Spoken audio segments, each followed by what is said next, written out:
你想每個月有現金流，但又唔想全倉短炒？今日同你講 covered call，即係被對認購期權長揸打法。重點唔係神技，而係用規則換現金流。條片會用而家港股數據3416同3419呢兩隻 covered call ETF，拆到你即刻可以做一個框架。先講明呢條片只係教育分享，唔係任何買賣建議。Covered call 係順道兩步：第一，你長期持有正股或者 ETF；第二，你定期賣出將高過現價嘅 call 收權利金。你賺錢有兩條腿，一條係資產本身派息或者價格變化，另一條係每次賣 call 收到嘅 premium。代價都好清楚。如果市場突然爆升，你上面嗰段升幅會被封頂。點解最近香港咁多人講 covered call？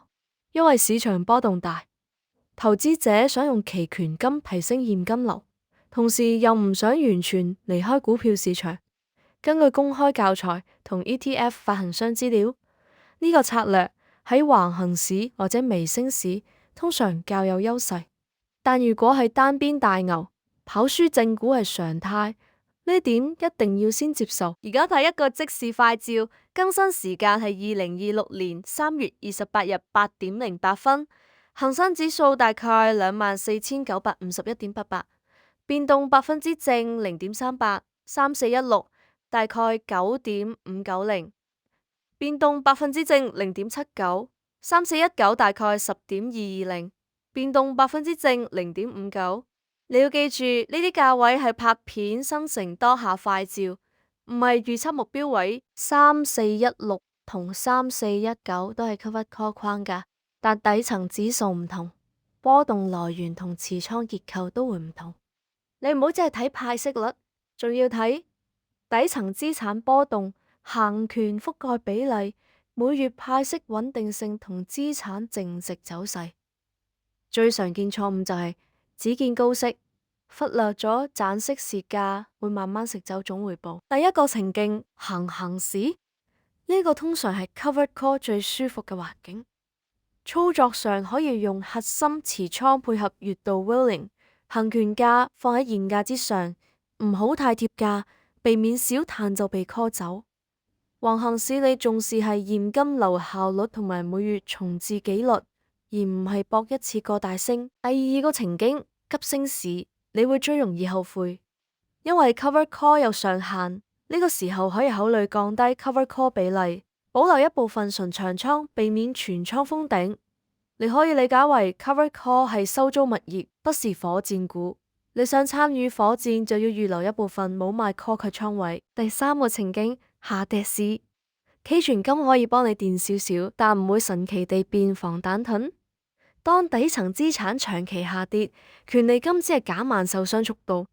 呢個情況最緊要係倉位管理，定義好每個月最大容忍回撤，同埋有冇需要減倉，唔好一路收息一路跌到麻木。俾你一個示例模型，純粹教學。如果你風險中性，可以諗40%核心寬基，30% covered call ETF，20%現金或短債，10%主題彈性倉。如果你追求更高現金流，可以將 covered call 提高，但同時接受牛市追唔足。記住呢個唔係推薦組合，只係示例框架，最終要按你現金流同回撤承受力調整。執行前做4步檢查：第一，底層資產你係咪真係願意搶揸？第二，行存價同到期日有冇寫清楚規則？第三，每月 rolling 日期固定。第四，設定咗總回撤同減倉機制。只要你將 covered call 當系統，不是即興操作，表現會穩定好多。最後風險重申：上行封頂，下跌只有限緩衝，派息可能波動，NBY 可能受壓。資料來源包括期權教育平台同 ETF 官方說明，主要參考連結係期權教育協會官網、Investopedia 財經教育網站、GlobalX 香港官網。請你將呢啲資料當研究起點，再自己核對最新文件。總結一句，covered call 唔係高回報捷徑，而係用上行天花板換穩定現金流。你要賺得安心，靠嘅係紀律同風險管理。想我再做一條片示範點樣為3416或3419設定 monthly rolling 規則？留言打 LERNAN。本片只供教育用途，唔構成投資建議。投資涉及風險，可導致本金損失。